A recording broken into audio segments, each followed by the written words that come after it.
remember what I did before this. Okay, so now everyone should be seeing that your clips that you synced are now in a bin called process clips. And then you guys should also have a sequence called multicam sequence or whatever you called it also in that. Does everyone have that? Mm-hmm. Okay, so this multicam sequence is something that's called a nested sequence. So what it is, think of it like a nesting doll, that you have like your doll and then you can open up that doll and there's something else inside of it. And that is where your clips are going to be. So what we're going to do is we're going to drag that multicam sequence to our timeline, and it's going to put that multicam sequence in a sequence itself. And so you're like, well, it just shows me one clip. It doesn't make any sense. So you have to enable the multicam editing interface. And to do that, we go to the wrench tool here. And we're currently on composite video, but you want it to be multi-camera. Does everyone see that? And go ahead and like move it further down the timeline. You guys should be seeing 2 clips back to back. Mary, why aren't you seeing it back to back? Mine took a second. I had to like kind of run over it a few times before the 2 popped up. Okay. Try running over it. Did you guys select? Yeah. Oh, there it goes. Okay, cool. Okay, and as I said before, this is a nested sequence. So if you ever need to access the original files, like if you want to color correct, if you want to change anything about the audio, what you're going to do is we're going to click inside of it so it opens up the original sequence that's hidden within that.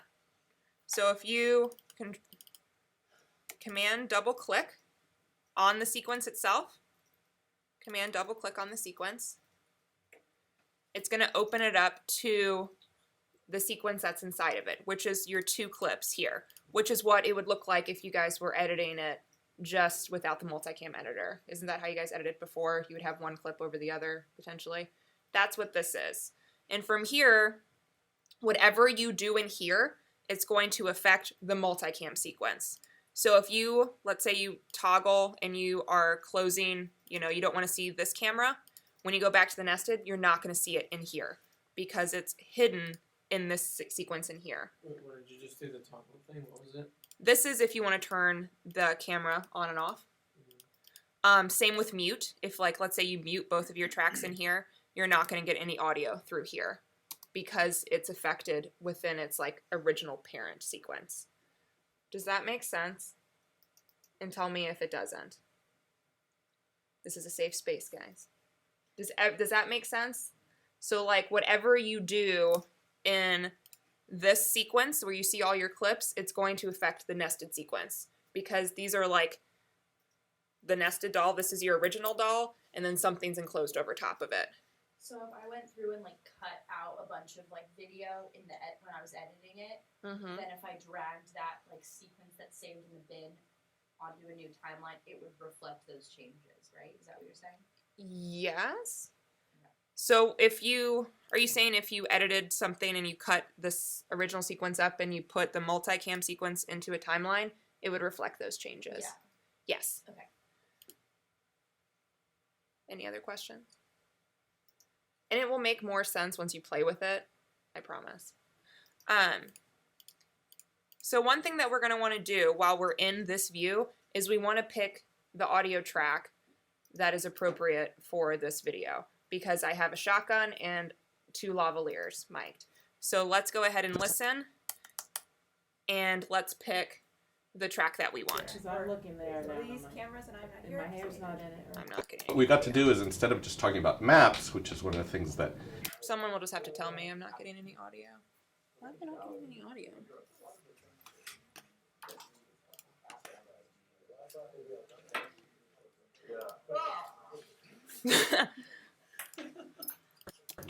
Most Okay, Aboriginal. there we go. Okay, so what we're going to do is we're going to mute one of the tracks because it's not going to do us any good to listen to both tracks at the same time. So we're going to click on this little M in our A1 track. Do you guys see that? That mutes your track. The S is solo a track. So if you click the S, let's say you have 10 audio tracks going, If you solo one track, it's like you muted all the other ones. It's soloing that very particular track, so that's all you hear. So mute actually mutes it, solo makes everything else muted. So it's up to you on how you want to do it. I usually just mute it. So let's mute one track, and then let's listen to... Where are you going? Okay, we are good. For students to encounter. I'll mute the other. Right. So what were some of the things that were And teach So it seems like audio track 1 is the shotgun, and audio track 2 is the lavalier. So we're going to want to mute the shotgun because we don't need it, but we don't want to delete it just because in case, you know, the mic batteries die or, you know, there's like buzzing in your mic, you always have that backup audio track you can go to. So we're just going to mute it for the time being and edit as if it's not there. So let's go ahead or a supplement. and go back to our multicam sequence. Because now, because we muted it in like the little parent sequence, We read as part of that's all the audio you're gonna hear in the nested How do you sequence. go back to the nested? It's just up here. All your sequences that you ever work on are gonna be up here. Do you have that? Yeah. Okay, cool. That's right. And I know this is confusing, and I'm sorry, guys. I'm not sure where my other, like it won't come up. This side. The nested one? So you can always go back and let's go into where our input, like let's say you accidentally closed out of these sequences. They're not deleted forever. If you go into where your input or your import settings are, you can click your sequence and double click it and it will reload into your viewer or your timeline. Is it there? That's the nested one. I'm gonna also pull up the broken up one. Mm-hmm.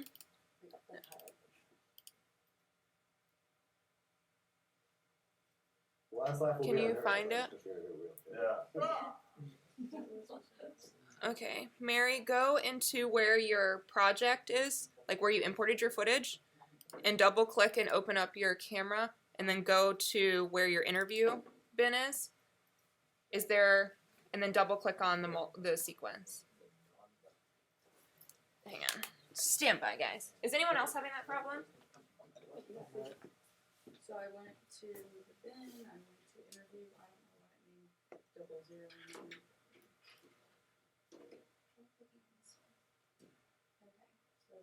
So this is your, because it's the screen one, that's your nested one. Oh, okay. Yeah. So, And then if you ever need to go back to like the babies, I'm gonna call it Barrett and the babies, I guess. these are the babies. Yeah, these are the babies. Okay, and then This is the parent. and this is what it kind of edited for you. Yes, and I'll show you how Okay, that works. That makes sense. Okay, any other questions? Okay, so now that we have that set up, now we can do the fun part, which is actually editing it.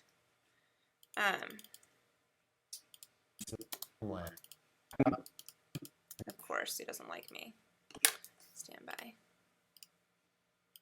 Okay, so everyone should have our wrench selected. Make sure multicam is selected. And you should be seeing kind of your preview monitor, which is on your left, and then your program monitor on your right. Your program monitor is what is actually being shown, and then your preview is what it could be. And whatever this yellow box is highlighted, that's what camera we're currently on. Okay, so what we do is we're going to pretend that this is a live switch. Like if you were doing a live broadcast, you'd have all your program or preview monitors, and you would click on the button and it's going to cut directly to that camera. So that's what we're doing here, just in post.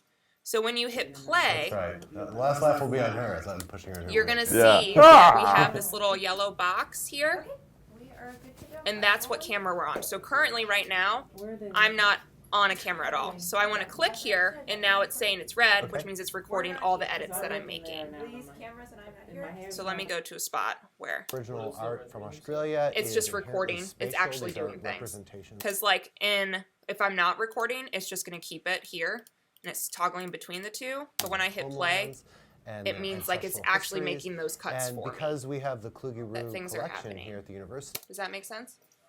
Sort of. We can go back through it. Wait, actually, I don't have the stuff on the left. These two? On the like very far left. Oh, this doesn't matter. That doesn't matter. Okay. No. As lo- Wait, Ashley. So I clicked on them and I turned red, but then I got these weird little lines that I do something. No.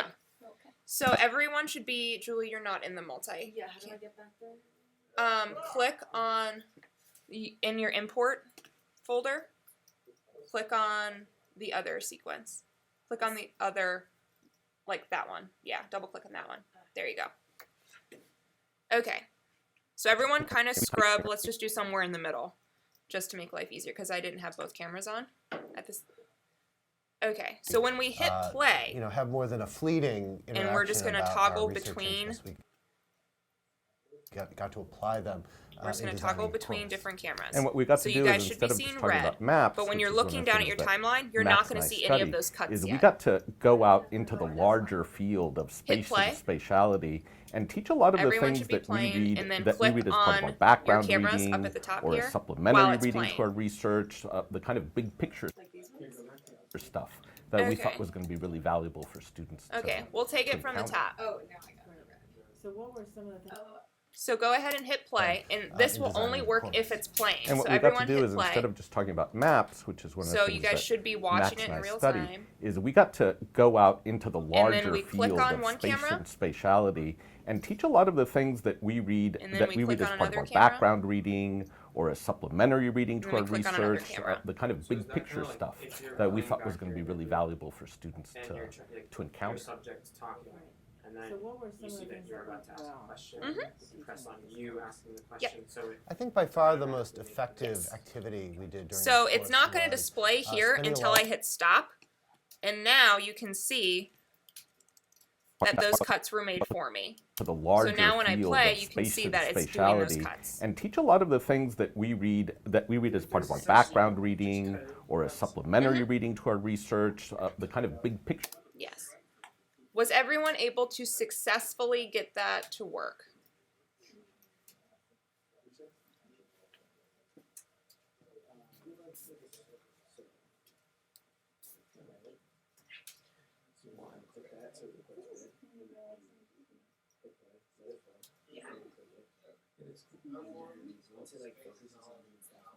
I'm thinking about just when we interview the senator, that's what's if it's if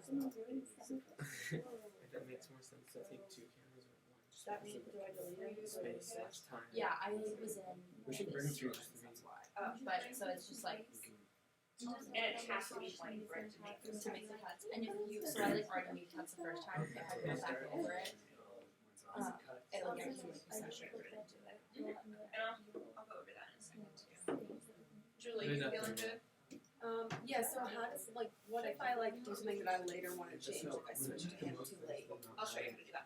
I was like, oh, these are the cuts it's making. Yeah. Would it make the most sense to have them both unmuted then when we're doing this like back and forth? Because if you have one muted, does it mute like? So we muted the shotgun mic, neither lav mic. So Okay. both lavs are in the same camera, so it's just channel 1, channel 2. So it's when you muted it, you're not muting anything that you need. Okay. So, Yeah. Yeah. so if we're let's say if we're doing a 2-camera shoot, do you suggest putting both lavs into one and then just syncing them so that the producer? That's what I do because it's easier in post to then say which channels you want it to be in. Okay, and then I guess that helps the producer too because then she's listening to both. That's how I do it. But I mean, everyone's different in their styles. So if you guys prefer to have, one camera with one lav and one camera with the other because that's what you're seeing, that makes sense. That makes perfect sense too. Or would it be if both lavs are in one? Should the other one have a shotgun? The then? other one would have to have a So shotgun. that they could tell that. Yes. Okay. Whenever you're filming, always, always, always have an audio source. Okay. Even if it's just an internal mic as a backup, because if you don't have audio, it's very, very difficult to sync it up because you would have to do it just by looking at it. And unless you're awesome like me, it's really hard to do. Make sense?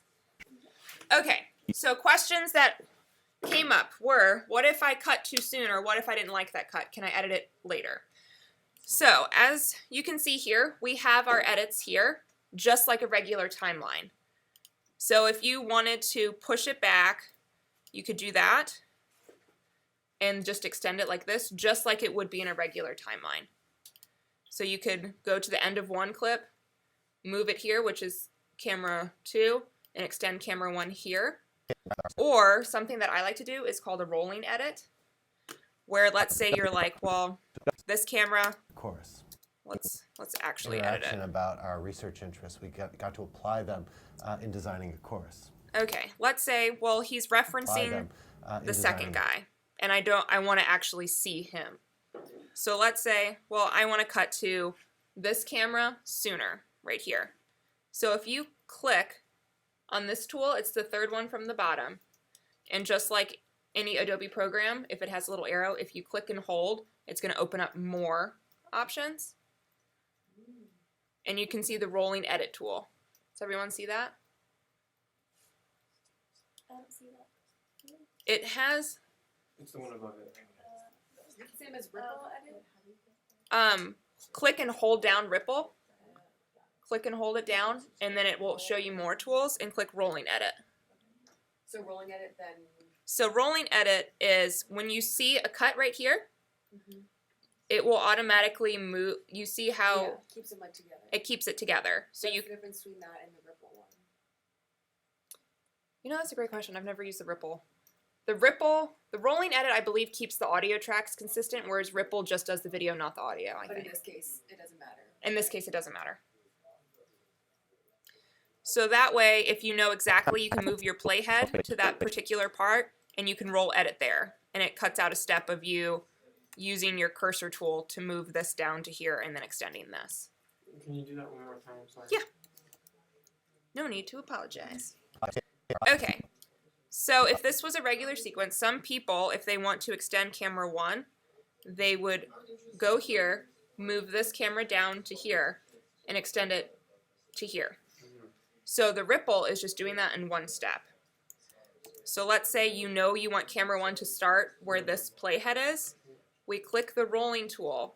We go to where the cut is, and you just move it to there. So now it's extending camera 1 here and decreasing camera 2's view. So it's just one step as opposed to Yes. two. Got it. Does that make sense? Thank you.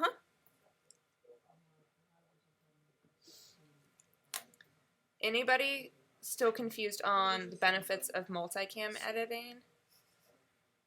I know it's a really quick overview, but we don't have a lot of time. But does that make sense for the most part? Okay. So next up, we're gonna go into, does everyone know how to, if you have something in channel 1 and another audio source in channel 2, how to make sure it's playing in both ears? Does anybody need me to go over that? Could you just go over, sometimes I just click around and it just works when you do the, That's not good practice. like, when you, oh gosh, there's so many buttons. Like when you go, sometimes the thing hates me. When you go to audio channels Yes. and, I mean, you use your, headphones and it, I don't know, can you just go over Yes. this little grid thing? So what Mary's talking about is because in this clip, if you put in your headphones, guy number 1 is playing in my left ear, guy number 2 is playing in my right ear. And I want them to be stereo because if guy number 1 isn't talking, I want to hear guy number 2 in both ears instead of just in one ear and blank in the other. So what we do is, let's go in here, and what I'm going to do, because we have it on 2 channels, let's say this is a cut. Let me just do this really quick. I'm cutting this so that way the audio mirrors. Yeah. Oh wait, I should probably find. Um, Okay, so a multicam, because it's doing the video, it's not doing the audio too. So what I'm going to do is I'm going to cut where this guy is talking here. we very much wanted there to be a non-Western And you can see component in how this class. The And audio because channels of the strength aren't of the Kluge Root mirrored. collection, it You made see how sense one is for louder that, than the other? for that That's component to be because I'm Aboriginal getting art. a feed from the other and so I guy's think one mic. of the reasons So what we do is we're going to control click on our audio and hit audio channels. Does everyone see that? Okay.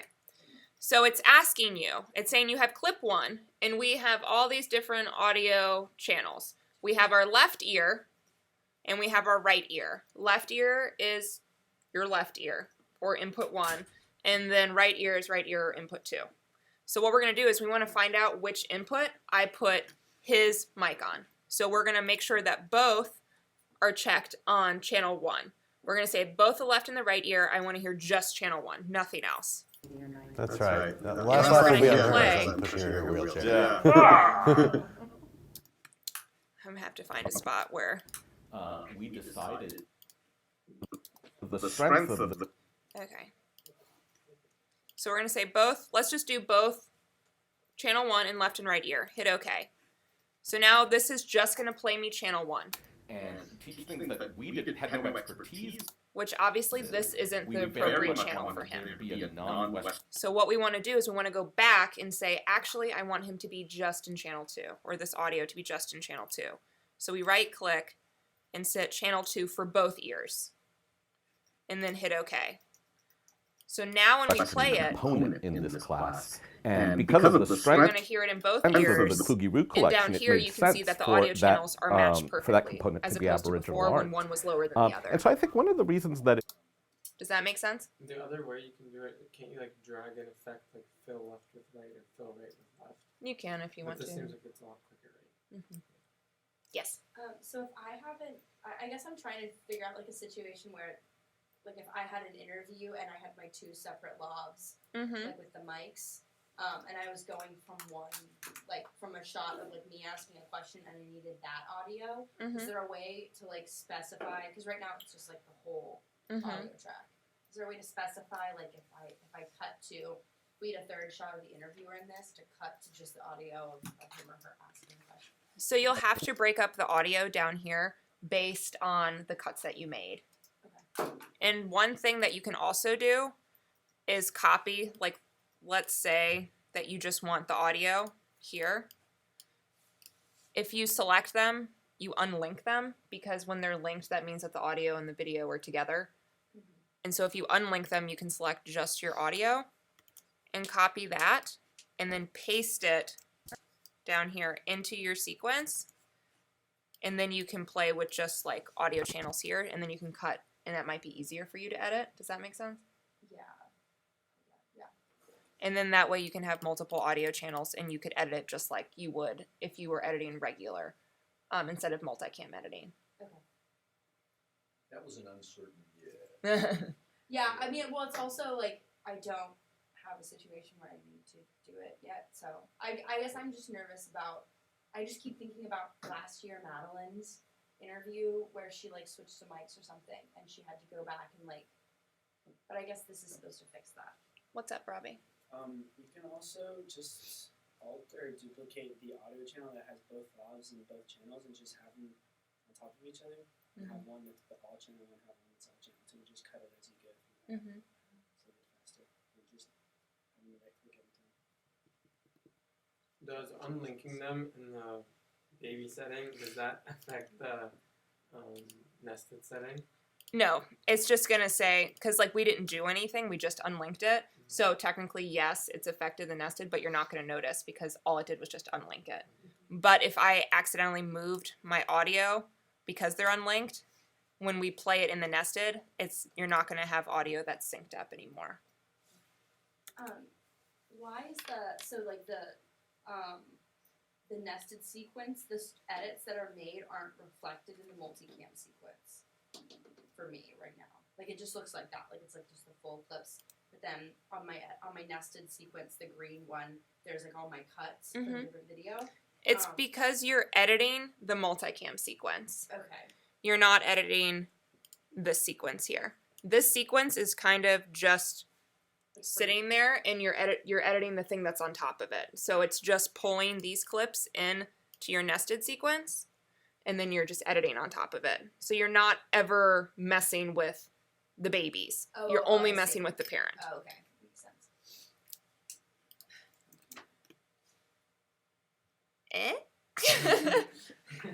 Okay. So really quick, does everyone know how to raise and lower audio levels? Don't need to go over that. I don't know. Don't? Okay. So there's a couple ways that you can do it. I'm going to show you one way because in Premiere there's 20 ways you can do one thing. But I'll show you this way. If we go into audio track 1 and you go in between where audio track 1 and audio track 2 is, do you see how you get the 2 arrows with the 2 lines? Click and drag audio track 1 down so it's a little bigger. And then you should see a line. So if you click on that line, you should see a little arrow pointing up and down. You can raise it or you can lower it. And it's telling you how many decibels it's going to be here. So that's effectively changing the volume. Yes, so that is how you raise or lower volume. Again, there's 20 different ways that you can do this. But that is just one. Okay. We only have 10 minutes. Do you guys, what is most important? How to make a lower third color correction or keyframing? Keyframing? Keyframing's like edits, right? Like those little dots that you put in. And you can do like a Ken Burns zooming in on a thing, on a photo, or zooming out on a photo, doing color to black and white. Yeah? Okay, we'll do keyframing. Okay, so everyone, let's find a photo, which would we would go back to our projects, and let's find a photo, and let's just pull it in. I want the one of the dog. Where is that one? Oh, isn't she so cute? Okay, if you guys want to do the dog one, because it's my favorite, it's DSC 3717. And we're just going to click and drag it on top of our multicam sequence. And it should be pink. And that's how you can access it. Is everyone able to do that? Anyone? It should be in images because it's nicely organized.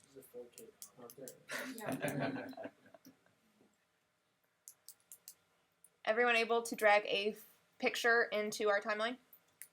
Yeah, yes, but not fun. Got it. Got it? I have a question that's kind of related. What's that? When we were doing our last video, I was trying to play around with like putting in images and like adding effects, and for one of them, it worked for me to do like a cross zoom, like just drag the cross zoom onto the picture. But then for the next one I put in, it like wouldn't let me do that, and then Courtney had to show me how to do like a keyframe. Is there a reason it wouldn't? I would have to see how your timeline's set up or how your picture is to be able to really diagnose Is it the better problem. to do a keyframe for that? So for keyframes are going to take you more work. If you can do straight cross dissolve, it's so much faster. Yeah. So But you wouldn't know why it just like, it wouldn't let me like drop it all there. my only guess would be, was it at the beginning or the end of your timeline? In the middle. Then I have no idea. It must have been some funky setting that I'd have to see. My dog, me and Talia's dog's like really zoomed in. Like, Yes. that So one. the reason why it's zoomed in is because it's a great quality picture and our timeline is only a 1080, so it's going to zoom it in. So I'm going to show you guys how to scale it so that way it fits, and then how to do a Ken Burns effect. Does everyone know what a Ken Burns effect is? It's pretty much slowly zooming in or slowly zooming out on a picture. I'm not going to go into the history of Ken Burns, but you guys should Google it. But anyway, so what we do is we double click on our dog picture, and then it's going to load into our preview monitor here. And you should see a button that's called Effect Controls. Does everyone see that? And you should see options like position, scale, rotation, all that fun stuff. So what we're going to do, the first thing we're going to do is scale.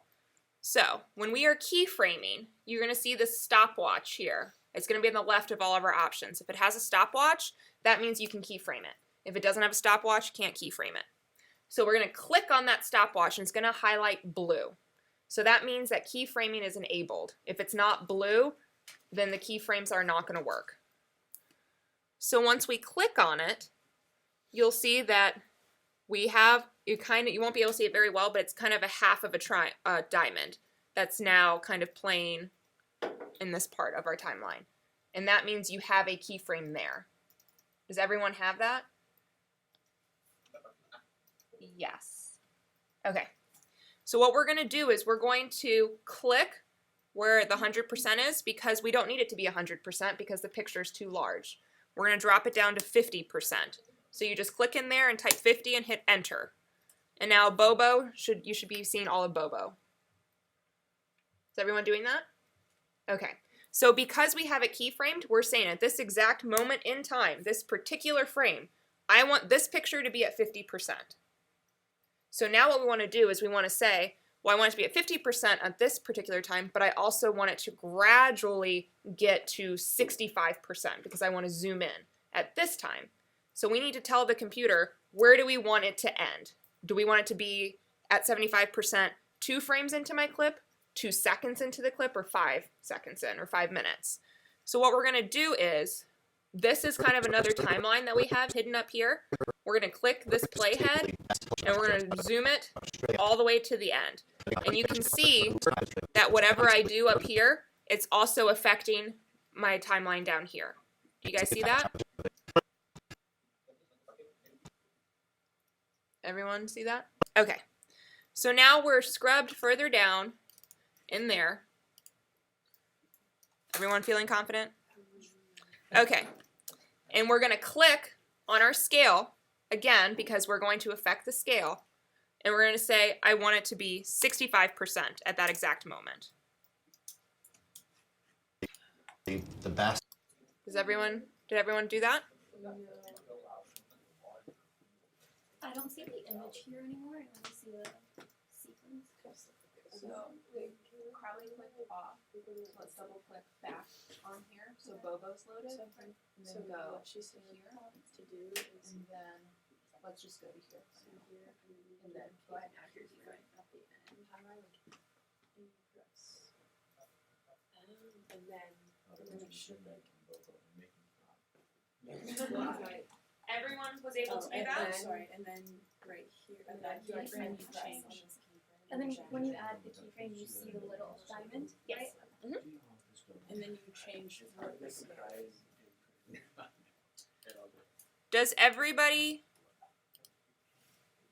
Was everyone able to do that? Okay. Let me do this. So now everyone should have 2 diamonds. You should see a diamond for the end keyframe and a diamond for the beginning keyframe. So let's say that we play our video Really the best and we're like, actually, collection of that's Aboriginal too slow. I want Bobo to be like full screen, way faster. So you can do one of 2 things. We can actually move this keyframe. So you see how I have this keyframe? I clicked on it and it highlighted it blue. And I can actually move it to be closer. And that means that it's going to go from 50 to 65% in that short amount of time. So now when I watch really it, the best Bobo's getting big collection of really quick. Does everyone see that? mine is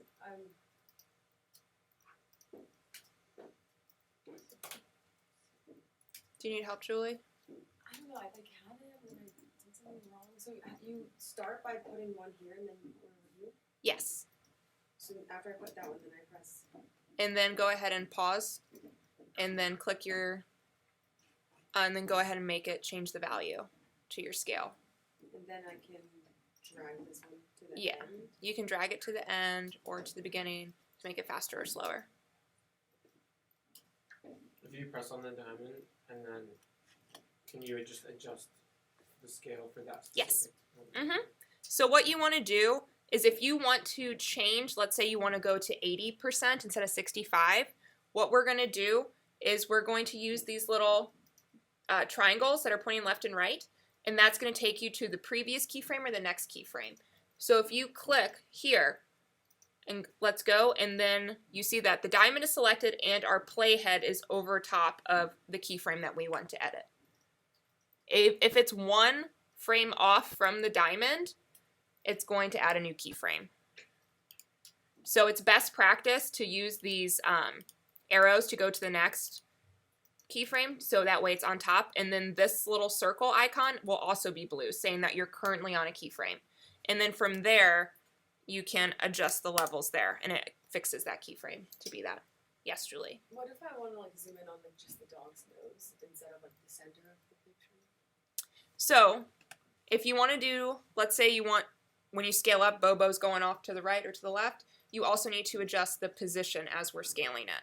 So let's go to the beginning of our keyframe. We're going to click this little arrow to go to the very beginning, of the picture where we have our original keyframe, and we're going to hit the stopwatch on position. And we're going to say, I want to also keyframe the position of something, because you can keyframe as many things as you want on one image. And then we're going to hit the arrow again to go to where the scale is, because we want a keyframe to be consistent with the scale and the position. And then we're going to change the position. And we're going to move Bobo to be the center by just messing with our X and Y axis here. So now when we watch it, really it's going to scale it up and move him.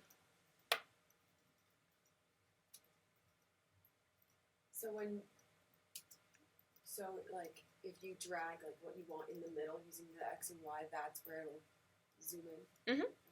It's pretty much saying whatever you see at the end here, it's gonna say this is what I want this picture to look like at this exact moment in time.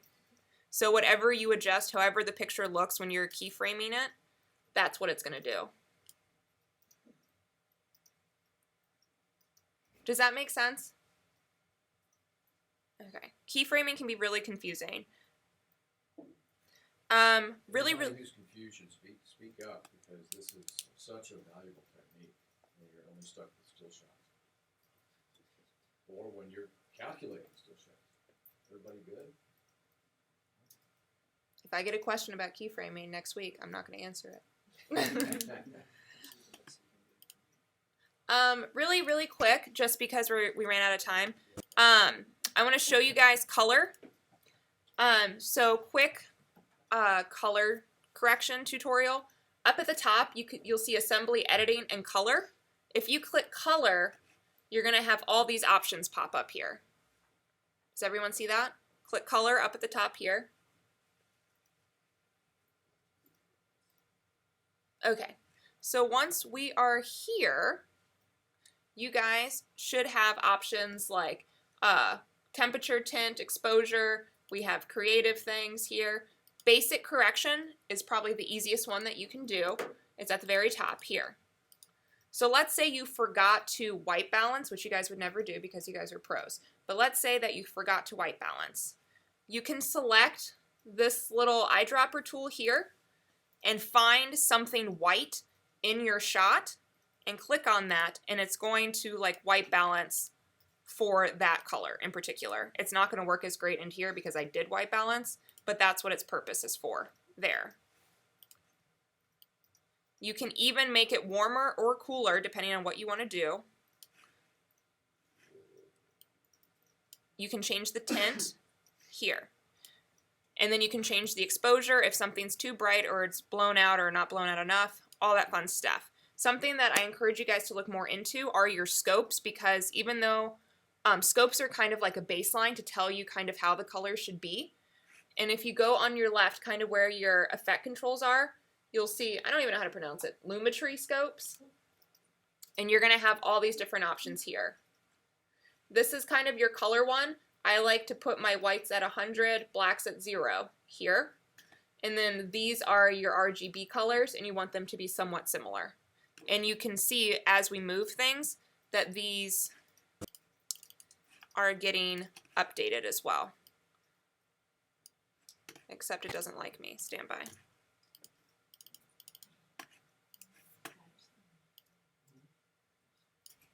Why aren't you updating?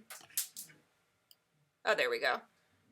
So when I change the exposure, I want one of the main levels, this line here, to be at around 100, and I want the bottoms to be at the 0. So I want to boost my blacks, so it's at 0 here. How did you get all the different, like, up here? Because right now I just see one big one. Click. It might be one of your panel settings. Snap lock in. It doesn't like you. I have that. Yeah. I'll look into it so we don't waste any more time, and I'll tell you how to make them all appear. Is everyone only getting one scope? Yeah. Yeah. I must have changed something. I didn't realize that. I'll show you guys how to add the scopes. I'll add a note to do that. Anybody in danger of 1 o'clock class? You missing? Well, I I can keep going forever. That was really, really quick on color correction. Does that make sense how to access it and things that you can do? You can make something warmer or cooler if you wanted to. You can change the tint all based on color correction. Exposure, if something was blown out, you can drop it down somewhat. And if something's too dark, you can bring it up somewhat. Same with whites, blacks, shadows, and highlights. Does that make sense, everyone? Is there any way to so like with the edits, like it's jumping from shot to shot to like white balance the entire Great thing? question. This is where parents and children all make sense. Is this what you wanted to get? Yes. Right, you just click the wrench at the bottom. Oh. At the bottom of that effects menu. What did you click on? The wrench. But what in the The wrench, and then all these scopes are called different ones. Everyone but his Guys, I will leave you to it. Drop by the office if you've got any urgent questions. And let's see if I I have a question on the for the Yes. display on my screen. It's just a simple question because I had that thing up and I was playing with the pen and seeing how I could click, but I must have pressed the Oh, yes, I'll show you how to do that. Wait, I'm just confused how to control these. Like, what? So that is getting controlled. Hang on, let me move this. Based on what you're editing here in these scopes. How did this get moved? What is happening? Oh, this thing. So this is getting affected based on what colors. Oh. What you're moving. So you see when I move the exposure, how my scopes are getting attacked? Yes. Okay. To answer Kathleen's question, and then Yahya, I'll show you. Well, I'll answer Yahya's first because it's really easy. So let's say that you accidentally messed up all of this view, and you're like, how do I get back to anything? If you go up to Window, Workspace, and let's say you want to go back to your color workspace, it will readjust it, or you can go to Reset to Saved Layout, and it will bring everything back to what you're used to. So Window, Workspace, and we're going to go into Color. Did that help you? Yeah. Okay. That makes sense. Okay. So Kathleen had a question on, because I'm editing in multicam, how do I make sure it affects all of the clips that I'm editing? It's best practice to do the edits of color in your baby sequence. Because whatever you do to the babies, it's going to affect the parent. Does that make sense? You can come in, Lily. Hi. Make sense? Okay. Also, there is something that you can do that I'm going to go over really quickly. Is, let's say that you keyframed this picture to be exactly what you wanted it to be. And you're like, I know I want all of my pictures to zoom in at this exact time and look the same exact way. But I have like 10 pictures that I want to do the exact same look to, but I don't want to keyframe each individual picture. You can do something that's called copy and paste attributes, and it's going to copy the keyframes of the picture that you want to and paste it to all the other pictures that you pasted it to. So if we copy this picture here by just Command-C, select these pictures here, and Control-click to paste its attributes. And it's going to pop up and it's saying, well, what do you want to paste? Do you want to paste the motion, which is the rotation, opacity, all that fun stuff? Well, rotation, scale, position. Do you want to do the opacity? If I have filters, like color filters or brighten sharpness filters, all that stuff. You're going to say, I want just the motion. You hit OK. And now all of my pictures have that exact zoom. Should we save the project? I just have office hours. So. No, you don't need to save it. You can delete it. And then last thing I'm going to go over really quick is, let's say that you forgot to focus on something and it's just slightly out of focus. This is only going to work if something's slightly out of focus. If you go to your sharpen effect, if I spell it right, and you click and drag it on top of something, the most important thing you want in focus is somebody's face. So you can do this little ellipse mask, and it's going to give you this little circle. And you can move it to match somebody's face here. And then whatever you sharpen, it's going to sharpen just that mask. So it's just going to sharpen this particular area here. You guys see that?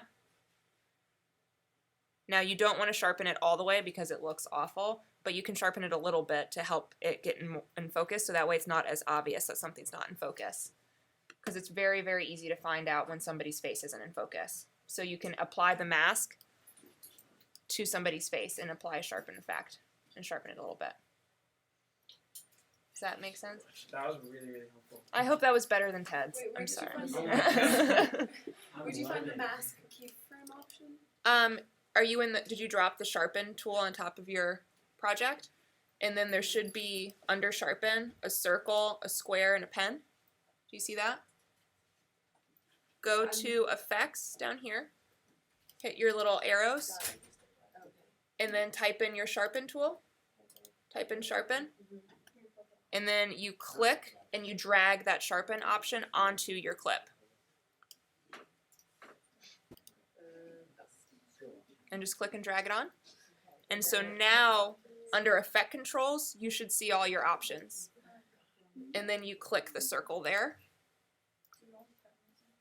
And then from there, you can move your circle and you can take these points to make it match the face.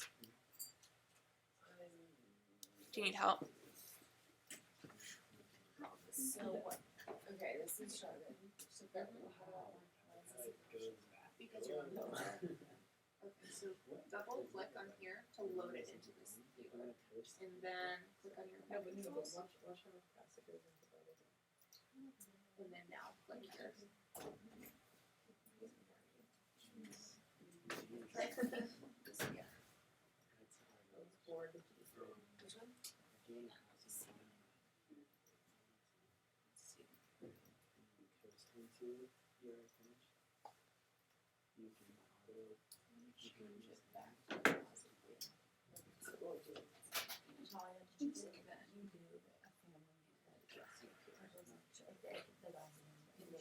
And then you go to the bottom and you're talking about this, and then yeah, or you can just give me their like email or whatever first.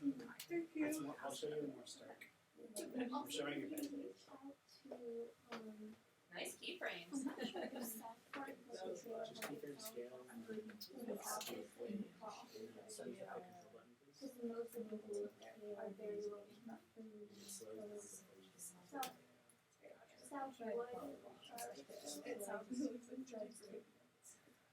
I'm surprised that Yeah, you can teach it how to do it. So did you learn anything, Robbie? This is part of the stuff that you know already. I mean, I've been using Premiere for 7 years. Yeah, so I feel like you could have saved on this I actually haven't ever used a multi-camera stuff. So there you go. I learned something new every day. I'll just take their info directly. Oh, I see. You can kind of see it. It's not actually there. Yeah, it's Okay, any other questions? What do you guys like? My friend from middle school. Can I turn the lights back on? yeah. So what do you just say? No, you can close out of it. You don't need to save any of it. I have a question. Yeah, then you Yes. remember my contact. So, I remember one Um, thing and that then after she was was when you both or not watching, trying to teach us Wow. something Incredible. that I think her sister would be more interesting to interview. But I saw her sister yesterday and I had her. She worked and at then another button the CVS for them to press Right. like That, like, makes right it in her home easier. there. So that's So like so you don't have to like press the button and she just had a baby. Like a She's short like a few months Yeah. old. Oh, She works at Remind me what was CVS her name? She still Yes. lives with her parents in the trailer park. things are happening. She probably like sharing something boring. So, I don't know how B, much CVS well, costs, but I don't okay, imagine one it's of two much things. more than The shortcut keys I'm going to teach you are actually So I think Final Cut 7 she shortcut would be a lot keys, because that's what I learned on. Whereas Premiere is somewhat Oh, different. for sure. So, if you want to do Okay, shortcut could you keys give that me I have your to teach you, you have to make sure your Or your- computer or my like phone number or whatever. But Thank you so much. Wow, incredible. It's all happening. you set it to Final Cut 7. After you put it in, you're gonna hit the power button. Thank you so much, Ashley. This was actually so helpful. Oh, thanks.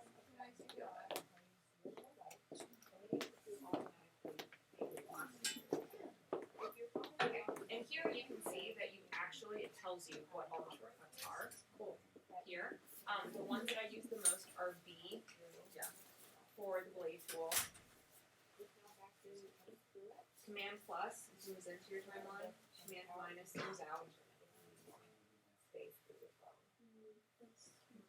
There's also a knob right here that you can unscrew it. Bye, Ashley. Thank I'll you help so you. much. Bye. Shift Z brings everything in your timeline to one view here. So that way if you're like super zoomed in, it brings it all down. V as in Victor is how you get back to your selection tool. If you're out of there, P for pen. Oh, something in the blade. If you have just B and you cut, Oh, that's how you do it. okay, if you hit B, you see how it's just cutting this part? Yeah. If you hold down shift, it's gonna slice everything in your I don't know if the battery just died or what. Did the battery die? You broke it. Hang on, I'll look at it in a second. What is it? To duplicate something, Alt, click, drag up, that's gonna duplicate whatever you're clicking. So, Alt, click, drag up. And that duplicates things. And then also, so how if I wanted to cut all these, You would hold down the shift. and then what if I wanted to cut these and then just have something go over? Is there? I remember learning that a long time ago, and I can't remember what it like makes everything shift over without you having to go like this, delete like all of it, and then go like that, and then move it over. Or you just hold the two different Sure. So if I was going to delete. Oh, it's so much better with the gimbal. Like, right here, Mm-hmm. and I deleted it, and I Can wanted you this to put move more over? Oh, okay. So if you hit the blank space, are you technology. having something still here? No, Or I just this would be gone. I guess that Okay. So if I wanted that to move over. You just click the Oh, blank yeah. space and hit delete. what time does the Super Bowl start on Sunday? 6 is my guess. I think it's 6. Robin, did you figure that out? Yeah, I think it's just died. Oh, do we need to charge it? I like some. I mean, it like turns on, but it keeps. It might be the battery.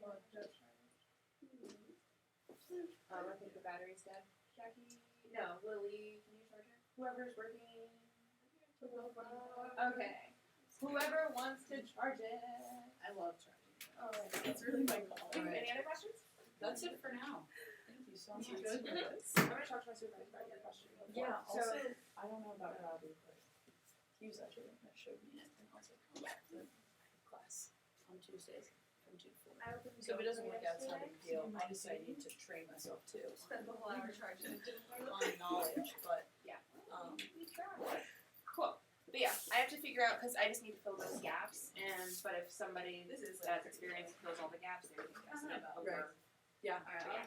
Because I could do 11 to 12 and 1 to 3:30. Like I could do both of those shifts if I had to. But no problem.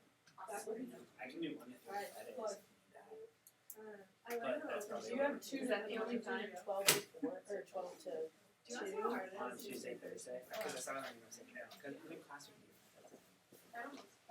You dropped the class. Yeah. I knew I put it. Do you want me to drop that class, Mary? So you don't have class in Make 5 sure days? you log out. Yeah, but I will potentially be happy. I'm trying to think. Oh, I can't remember who's graduating.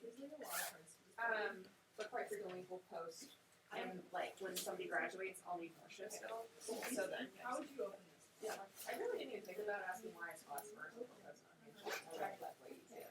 Ironically, I saw that. And you should. Because I get so many people that apply and they're like kinesiology majors, and they're like, I like computers, and I'm like, that doesn't help. Have other people applied for it that are open? Uh, For all I of them? think one person applied that was open Tuesday, Thursdays, but not Fridays. and she has some career experience. So if I can get my supervisor to hire 2 people just to fill those gaps. Yeah, no, it definitely is. Can you do Friday if you Just like really gotta crank. Yeah, I can do Yeah. I have two. Because it has But to yeah, be I'll message you back once I want to. Bye guys, no. hopefully that I'm wasn't. giving it to you. Thanks, Robbie. I'm rescinding. I'm rescinding. See you guys. Hey Ashley. So hey Lily, how's it going? Bye. Good. did Julie need me? Did she just awkwardly hang out? Okay, I don't know. But anyway, what's up? I was gonna tell you I started working on the GoPro yesterday. Oh, nice. And then it was dead, so I had to charge it the whole time. Of course it was. But it's charged now. Nice. And I learned how to open the case, which is harder than you think. Yes. Confirm. Right, Jackie? So we're making progress. Nice. Nice. By next week I'll be able to turn it on. Okay, Jackie, were you able to follow along somewhat? Yes, I started taking notes because I feel like at least that'll prompt me if someone asks a question. I still have